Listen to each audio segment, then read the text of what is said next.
Yo, Tim Desert Storm Bradley, you already know the rest. And if you're new to the channel and you don't know the rest, Tim Bradley, Boxing Hall of Famer, what's good? Hey, yo, you already know. Black coffee, no sugar. What's good, man? Yo, hey, I couldn't get it in this morning, yo, for real. I usually drop a video early in the morning when I'm on my daily walk, but yo, I had some yard work I had to catch up with, man. My yard was looking bad, and I was like, man, shoot, let me skip on a walk. I can walk a little bit later tonight, but anyways, let's get to the video. Yo, one of y'all was like, hey, T, we need that Foster-Fulton breakdown. All right, here it go. Right now, look, first of all, you got to understand something about these guys' mentalities, right? What motivates these dudes, right? So each fighter's different, you know. Each fighter has their motivation. Some fighter are motivated by the money. Some fighter is motivated by the belts. You know what I mean? These guys right here, from what I see, they got that intrinsic motivation, right? So what that means is that it's about, I'm better than you, period. Like, the money's great, the belts are great, but I'm better than you, period. It's something internal in both these dudes I see, right? And, you know, when I look at the styles, right? When I look at the styles, I'm like, damn, they similar. Like, damn, both these dudes are so similar, right? They counter punches that hard. Like, these guys, they fight mostly in the negative. And when I say they fight mostly in the negative is that they defensive first type of guys. You know what I'm saying? They boxers, they counter punchers. That's what when somebody say somebody fighting in the negative, that means that they more defensive minded, right? You know what I mean? They'll make you miss, they make you pay, you know?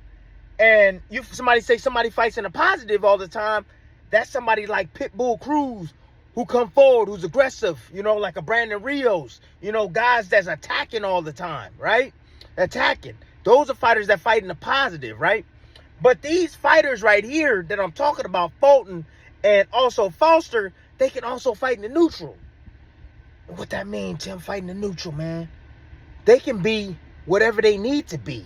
They have the skill to be whatever they need to be to win the fights, right? They have enough skill to be able to press and come forward. They have enough skill to be able to fight off the back foot. They have enough skill to be able to fight from both sides. You know what I mean? Be able to switch hit, you know? So they got a lot of things that they can do to change an outcome or to change the momentum in a fight, you know, which makes this pick so damn difficult. Because, again, both these guys are motivated, but by what's internal, one. Two, both these guys are counter punchers, you know, so it's going to be about like this. It's going to be about like this. Who can limit mistakes? And who's willing to get outside themselves, a little outside themselves, okay? That's what this fight gonna be about, right? Meaning, maybe take it to the other guy. Because I see a little vulnerability in both these guys when it comes to taking it to them, right? It's not just just coming to them and just throwing reckless punches. No, it's called smart pressure. That's what it's called. Pressuring at the right time, at the right moments, making them pay for poor positioning, making them pay when they not set the punch, but putting that pressure on each other. I see that with both these guys, especially with Foster. So Foster, sometimes with Foster, he's so damn good. The kid is special, man. Foster is special. I don't give a damn what nobody say. I know what I'm seeing. It comes easy for him. And it's crazy because he reminds me of like the damn kid in the class that don't do no damn homework, right? You know what I'm saying? Take the test and get an A on the damn test. And you like, this mug, look at this mug. How the hell you get an A on the test and you didn't even study? You ain't do none of the work. You know what I'm saying? That's how Foster is. You know, boxing is second nature to him. You know what I mean? It's so easy to him, right? And so it almost, sometimes I feel like he don't always put his best foot forward. It's like he's okay with being mediocre, but I know what he has internal because he's shown me this, right?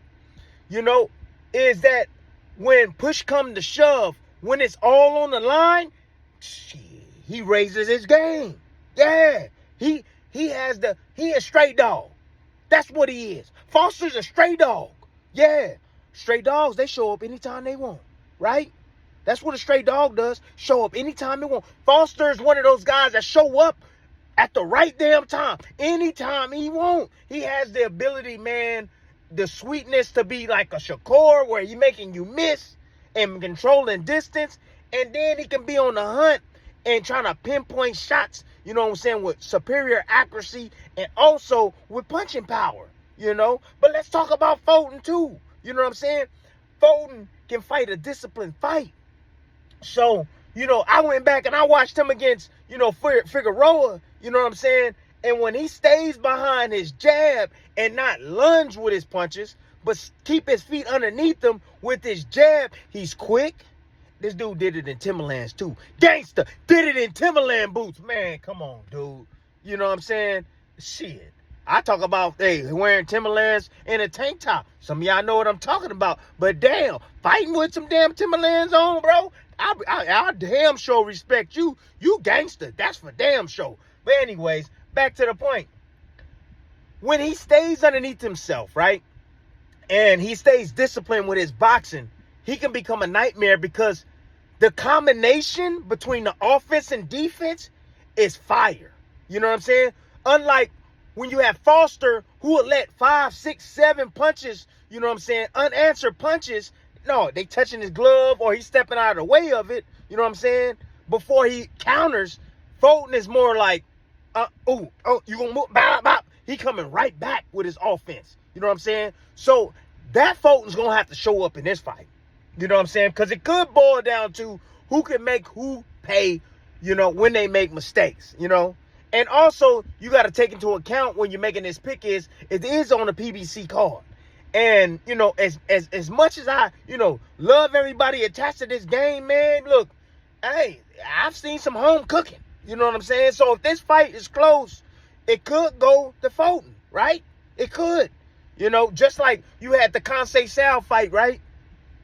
And Conseil Sal was able to, like, because I told you, sometimes, look, fighting in the negative is good, but sometimes if you encounter enough, you can fall behind that 8-ball, man. Yeah, you might turn it on too late, and he already won a whole bunch of rounds before that, and in judges' eyes, and you lose because the guy was just busier.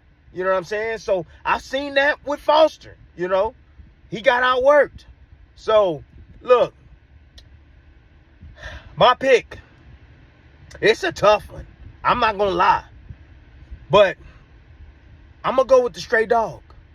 I'm going with the stray dog. Yeah. I think he's special, man. For real. I think he know it. I think he knows it.